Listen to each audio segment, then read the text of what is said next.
ನಮಸ್ಕಾರ. ನಮ್ಮ ಜೀವನದಲ್ಲಿ ಅತಿ ಅಮೂಲ್ಯವಾದ ಕೊಡುಗೆಗಳು ನಮಗೇನು ಸಿಕ್ಕಿರುತ್ತೋ ಅಥವಾ ಸೌಕರ್ಯಗಳು ಅಥವಾ ಸಂಬಂಧಗಳು ಅಥವಾ ನಮಗೆ ಸಿಗುವಂಥ ಮೂಲಭೂತ ಹಕ್ಕುಗಳು ಇವನ್ನೆಲ್ಲ ನಾವು ಒಂಥರದಲ್ಲಿ ಸದರ ಮಾಡ್ಕೊಂಡ್ಬಿಟ್ಟಿರ್ತೀವಿ. ಇದಕ್ಕೆ ಇಂಗ್ಲೀಷ್ನಲ್ಲಿ ಟೇಕನ್ ಫಾರ್ ಗ್ರಾಂಟೆಡ್ ಅಂತ ಕರೀತಾರೆ. ಈ ಸದರ ಮಾಡ್ಕೊಳ್ಳೋದ್ರಿಂದ ನಮ್ಮ ಜೀವನ ನಮಗೇ ಗೊತ್ತಿಲ್ಲದಲೇ ಇರೋ ಥರ ಸಪ್ಪೆ ಸಪ್ಪೆ ಅನ್ಸೋಕ್ಕೆ ಶುರು ಆಗಿಬಿಟ್ಟಿರುತ್ತೆ. ಈ ನಿಸರ್ಗದಲ್ಲಿ ಫ್ರೀಯಾಗಿ ಸಿಗುವಂಥ ಸ್ವಚ್ಛ ಗಾಳಿಯಿಂದ ಹಿಡಿದು ದೇಶ ಕೊಟ್ಟಿರೋ ಸೌಕರ್ಯಗಳವರೆಗೆ, ಜೀವನವಿಡೀ ಅಡುಗೆ ಮನೆಯಲ್ಲಿ ದುಡಿದು ಹಾಕುವಂಥ ತಾಯಿಯಿಂದ ಹಿಡಿದು ವಿದ್ಯೆ ಹೇಳಿಕೊಟ್ಟ ಗುರುಗಳವರೆಗೆ, ರೈತ ನಮಗೆ ಕೊಡುವಂಥ ಅನ್ನದಿಂದ ಹಿಡಿದು ತಂದೆ ನಮಗೆ ಕಟ್ಟಿಕೊಟ್ಟಂಥ ಜೀವನದವರೆಗೆ ಪ್ರತಿಯೊಂದನ್ನು ಜೀವನದಲ್ಲಿ ಸದರ ಮಾಡ್ಕೊಂಡ್ಬಿಟ್ಟಿರ್ತೀವಿ. ಹೇಳ್ಬೋದು ಅದು ಅವ್ರ ಕರ್ತವ್ಯ ರೀ, ಅಥವಾ ಇನ್ನು ಕೆಲವೊಂದಕ್ಕೆ ನಾವು ದುಡ್ಡು ಕೊಟ್ಟಿಲ್ವಾ, ದುಡ್ಡು ಕೊಡ್ತೀವಿ ರೀ ಅಂತ ಹೇಳ್ಬೋದು. ಆ ರೀತಿ ಅಂದ್ಕೊಂಡು ಜೀವನ ಬದುಕೋದು ಒಂದು ಮನೋಭಾವ. ಆದರೆ ಇವತ್ತು ನಾನು ಹೊರಟಿರೋದೇನೆಂದರೆ, ನಮ್ಮ ಜೀವನದಲ್ಲಿ ನಾವು ಹೆಚ್ಚು ಪ್ರಯಾಸ ಪಡದೆ ನಮಗೆ ಆರಾಮವಾಗಿ ಸಿಗುವಂಥ ಸುಖಗಳೇನಿದೆ ಅಥವಾ ನಮಗೆ ಸಿಗುವಂಥ ದಿನನಿತ್ಯ ಸೌಕರ್ಯಗಳೇನಿದೆ ಅದನ್ನು ನಾವು ಧನ್ಯತಾ ಭಾವದಿಂದ ಸ್ವೀಕರಿಸೋದನ್ನು ಕಲಿಬೇಕು. ಯಾಕೆ ಅಂತೀರಾ? ಈ ಸಂಚಿಕೆಯಲ್ಲಿ ಮಾತಾಡ್ತೀನಿ. ಇಂಗ್ಲೀಷ್ನಲ್ಲಿ ಅದಕ್ಕೆ ಗ್ರ್ಯಾಟಿಟ್ಯೂಡ್ ಅಂತ ಕರೀತಾರೆ. ಈ ಧನ್ಯತಾ ಭಾವದಿಂದ ನಮಗೆ ಬಹಳಷ್ಟು ಲಾಭಗಳಿದೆ. ನಮ್ಮ ಸಂಸ್ಕೃತಿಯಲ್ಲಿ ಇದು ಮುಂಚೆಯಿಂದನೂ ಇದನ್ನು ನಮ್ಮ ಜೀವನದಲ್ಲೇ ಹೆಣೆದು ಬಿಟ್ಟಿದ್ರು. ಬೆಳಿಗ್ಗೆ ಎದ್ದ ತಕ್ಷಣ ದೇವ್ರಿಗೆ ಕೈ ಮುಗಿಯೋದು, ಏನು ಇದರ ಹಿಂದಿನ ರಹಸ್ಯ ಏನು? ಯಾಕೆ ದೇವ್ರಿಗೆ ಕೈ ಮುಗಿಬೇಕು ಬೆಳಿಗ್ಗೆ ಎದ್ದ ತಕ್ಷಣ? ಭಗವಂತ ಅಂದರೆ ಎಷ್ಟೋ ಜನ ಒಂದು ರಾತ್ರಿ ಮಲಗಿ ಬೆಳಿಗ್ಗೆ ಎದ್ದಿರಲ್ಲ. ಭಗವಂತ ನನಗೆ ಇನ್ನೊಂದು ದಿನದ ಉಸಿರು ಕೊಟ್ಟೆ, ನನಗೆ ಇನ್ನೊಂದು ದಿನದ ಕೊಡುಗೆ ಕೊಟ್ಟೆ ಅನ್ನೋದು ಆ ಧನ್ಯತಾ ಭಾವ. ಏನಾಗುತ್ತೆ ಈ ಧನ್ಯತಾ ಭಾವದಿಂದ? ಯಾಕೆ ನಾವು ಧನ್ಯತೆಯನ್ನು ಬೆಳೆಸ್ಕೋಬೇಕು? ಎಲ್ಲದಕ್ಕೂ ಒಂದು ಹಿಡನ್ ಸೈನ್ಸ್ ಅಂತ ಕರಿತೀವಿ. ಒಂದು ಇರಲಿ, ಅದೊಂದು ಬಹಳ ದೊಡ್ಡ ವಿಷಯ, ಇನ್ನೊಂದು ಸಂಚಿಕೆನಲ್ಲಿ ಮಾತಾಡ್ತೀನಿ. ಆದರೆ ನಮ್ಮ ಪೂರ್ವಿಕರು ಏನು ಮಾಡಿದರು, ಪ್ರತಿಯೊಂದಕ್ಕೂ ಒಂದೊಂದು ಪದ್ಧತಿ ಅಂತ ಮಾಡಿಟ್ಬಿಟ್ರು, ಗೊತ್ತಾಗಲಿ ಅಂತ ಹೇಳಿ. ಈ ಧನ್ಯತಾ ಭಾವ ನಮಗೆ ಯಾವಾಗ ಬರುತ್ತೆ? ಬೆಳಿಗ್ಗೆ ಎದ್ದ ತಕ್ಷಣ ನಮಗೆ ಆ ಧನ್ಯತಾ ಭಾವದಿಂದ ನಾವು ಯಾವಾಗ ಶುರು ಮಾಡ್ತೀವಿ, ಅದರಿಂದ ಆ ಧನ್ಯತಾ ಭಾವದಿಂದ ನಮ್ಮ ಬ್ರೈನ್ ಏನಿರುತ್ತೆ ಅದರೊಳಗಡೆ ಒಂದು ಕೆಮಿಕಲ್ ರಿಲೀಸ್ ಆಗುತ್ತೆ. ಆ ಭಾವದಿಂದ ನಮ್ಮ ಇಡೀ ದಿನ ಏನಿರುತ್ತೆ ಒಂದು ಒಳ್ಳೆ ಭಾವನೆಯಿಂದ ಶುರು ಮಾಡ್ತೀವಿ. ಹಾಗಾಗಿ ಬೆಳಿಗ್ಗೆ ಎದ್ದ ತಕ್ಷಣ ಕೈ ಮುಗಿಬೇಕು ಅನ್ನೋದೊಂದು ಪದ್ಧತಿ ಇತ್ತು.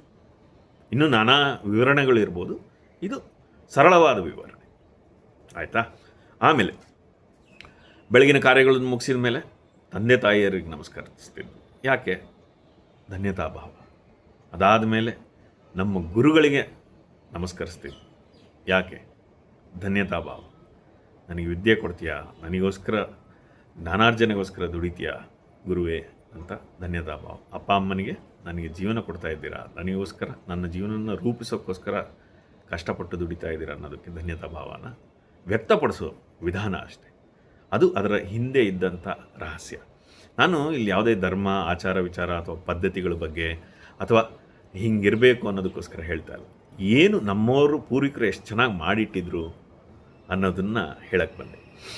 ನಾವು ನಮ್ಮದೇ ರೀತಿ ಬದುಕ್ಬೋದು ರೀ. ನಿಮ್ಗೆ ಯಾವುದೂ ಧರ್ಮ, ನೀತಿ ಅಥವಾ ಯಾವುದೇ ಒಂದು ಜಾತಿ ಇದರಲ್ಲಿ ಯಾವುದು ನಂಬಿಕೆ ಇಲ್ಲ ಅಂದರೆ ನಮ್ಮದೇ ಒಂದು ಪದ್ಧತಿ ಮಾಡ್ಕೊಂಡು ಬದುಕ್ಬೋದು. ಆದರೆ ಮ್ಯಾಟ್ರ್ ಏನಪ್ಪ ಅಂದರೆ, ನಮಗೆ ಸಿಗುವಂಥ ದಿನನಿತ್ಯದ ಸೌಕರ್ಯಗಳನ್ನು ನಾವು ಧನ್ಯತಾ ಭಾವದಿಂದ ಸ್ವೀಕರಿಸೋದನ್ನು ಕಲಿತ್ರೆ ಆವಾಗ ನಾವು ನಮ್ಮ ಜೀವನನ ಖುಷಿಯಾಗಿ ಅನುಭವಿಸ್ತೀವಿ. ಇಲ್ಲಾಂದ್ರೆ ಅಯ್ಯೋ ಇಷ್ಟೇನಾ, ಅಯ್ಯೋ ಅದಾಯಿತು.